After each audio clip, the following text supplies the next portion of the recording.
হাদিসটি এসেছে সুনানুত তিরমিজিতে। এই হাদিসের মধ্যে আমরা পাই 16 ধরনের কাজ। নবীজি বলেছেন সমাজের মধ্যে যখন 16 ধরনের কাজ হবে, আল্লাহ রাব্বুল আলামিন ওই সমাজের উপরে 6টি শাস্তি দিবেন। তার মধ্যে একটা হচ্ছে ভূমিকম্প।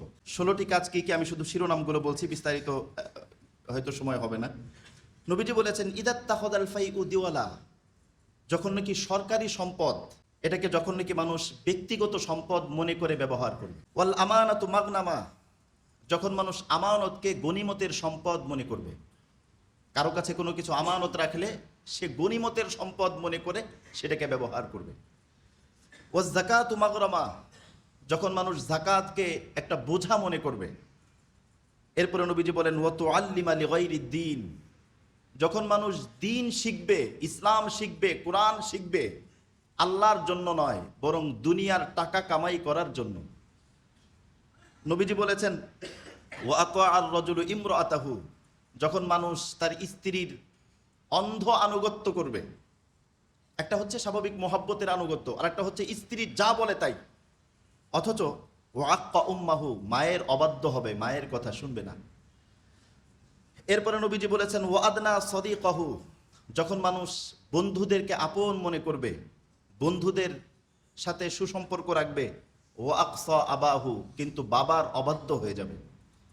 ওয়া যাহারাতিল আসওয়াতু ফিল মাসাজিদি, নবীজি বলেছেন যখন মসজিদের ভিতরে হইচই, হই হুল্লোড়, জোরে আওয়াজ, বিকট শব্দ, উঁচু সাউন্ড, উঁচু আওয়াজ, এগুলো যখন মসজিদের ভিতরে হতে থাকবে, এগুলোর কোনোটাই তো সম্ভবত আমাদের সমাজে হয় না, ঠিক না?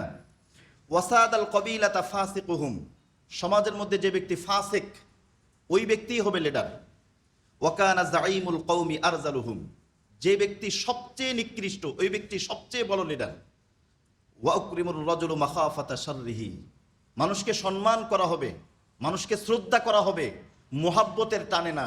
শ্রদ্ধা যদি না করি আমার খবর আছে, এই কারণে মানুষকে সম্মান করা হবে, সালাম দেওয়া হবে, খুব মহাব্বত দেখাচ্ছে, এই কারণে যদি মহাব্বত না দেখে আমার ঝামেলা আছে, এই ঝামেলা থেকে বাঁচার জন্য তাকে শ্রদ্ধা করা হবে, সম্মান করা হবে। আসলে দিলে দিলে মহাব্বত না। নবীজি বলেছেন ওয়াজহরাতিল কাইনাত, গায়িকা এবং যারা নাকি গান বাদ্য করে ওদের ব্যাপক প্রচার প্রসার ঘটবে। ওয়াল মাআজিফ, বাদ্যযন্ত্র সমাজের মধ্যে ব্যাপকভাবে ছড়িয়ে পড়বে।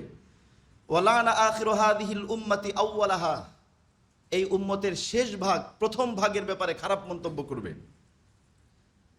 এই 16টি কাজ সমাজের মধ্যে যখন হবে, তখন নবীজি বলেন তখন তোমরা 6টি শাস্তির অপেক্ষা করো। 1 নম্বর হলো ফাল্যারতাকিবু ফিহা ইনদা যালিকা রিহান হামরা, তখন লাল বর্ণের ঝড়, লাল বর্ণের ভয়াবহ ঝড়, এই ঝড় তোমাদেরকে গ্রাস করবে, এই আশঙ্কা করো। ওয়াজালজালাতান, এবং ভূমিকম্প আসতে পারে এবং আসতে থাকতে পারে, এই আশঙ্কা করো।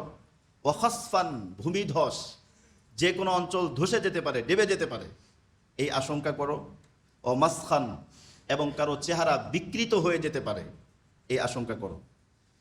এরপরে ওয়াকাজফান, আকাশ থেকে যে কোনো মুহূর্তে পাথর বর্ষণ হতে পারে, পাথরের বৃষ্টি বর্ষণ হতে পারে, এটার আশঙ্কা করো।